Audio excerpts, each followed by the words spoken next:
get us started, what do you think 2022 has in store for the private security industry?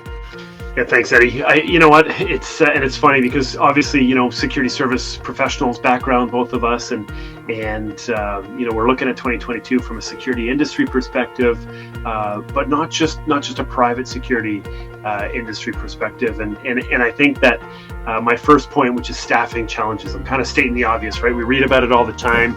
I've heard comments of, hey, if I could bring on 1,000 new people tomorrow, I would, and I'd have them working within 5 days.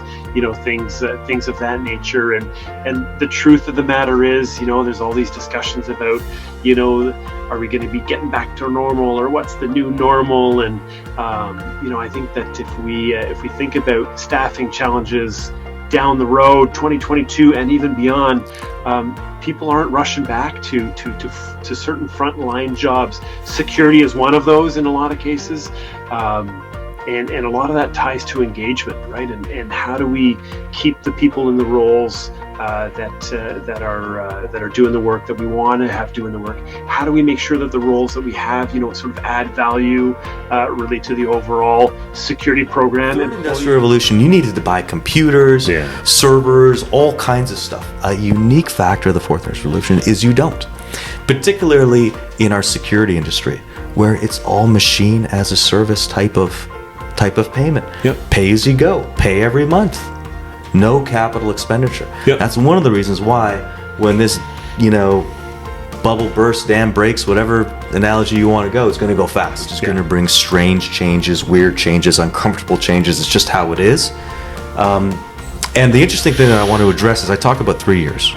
But let's talk about, let's say, an automotive manufacturer doing business in the United States and starting to kind of taste some of the benefits of autonomous response devices. There's so much off-the-shelf software, and it's easier for those companies to compete against the big boys because, as you said, they don't have to build it, they don't have to incur all that cost. Local mom and pops who don't have the capital to invest in technology, but yet they serve a portion of the market that wants that boutique service, local service.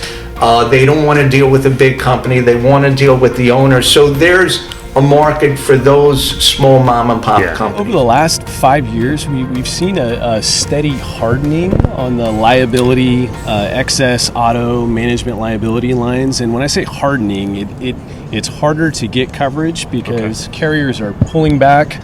They have less of an appetite for risk. So you're seeing less coverage offered, higher deductibles, really just less aggressiveness in the marketing effort. So I've seen that, and then I've also seen, conversely, on the workers' comp, a softening. Oftentimes, the security firm signs a third-party contract. So having a good process to review those contracts and knowing where to push back in order to limit their own liability, and in turn, the carrier's liability, that's critical. And then I would say partnering with a broker that specializes in the industry. Yeah, good point. Because while we will never stand in the way of revenue and say, don't go after this particular contract, it's important to forecast costs and say, hey, it may not look like this on the surface, but in the eyes of a carrier, this is a really high-risk category. To simplify, marketing is focused on awareness and building an organizational brand. And so it's beneficial for the current clients and also for prospective clients to be able to know more about the brand that they are associated with. However, sales is turning these views and the interests of these current and prospective clients into an actual client. So what makes us different is our audience. So we are very particular about the content that we want to digest or even accept.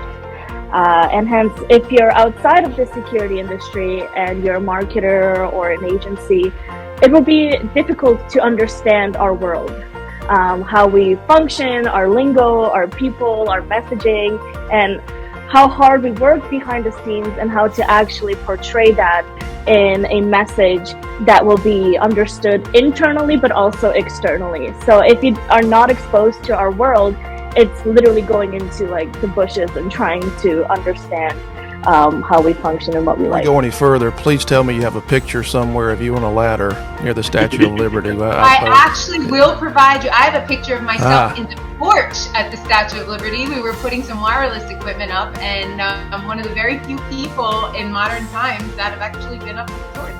I was gonna say Wow. you were hold the torch for a moment there. That's fantastic. When we talk about security, we've got to talk about the two sides of it, right? So we've got the end customers, and then we have the service providers and the products, the manufacturing side of it. Service providers and manufacturing, I kind of lump them together. And what I'm seeing is that I'm getting a tremendous amount of influx of service providers and manufacturers because it's being driven by the end customer, which is exactly what my experience was when I worked for Axis as a manufacturer, was that the end customers are being forced by regulation or just by the industry itself to be smarter and to really look into their supply chain and make sure that they're being more vigilant about the partnerships in their ecosystem. I'm going to be recording something because she found an interesting picture. You want to say hi to Eddie?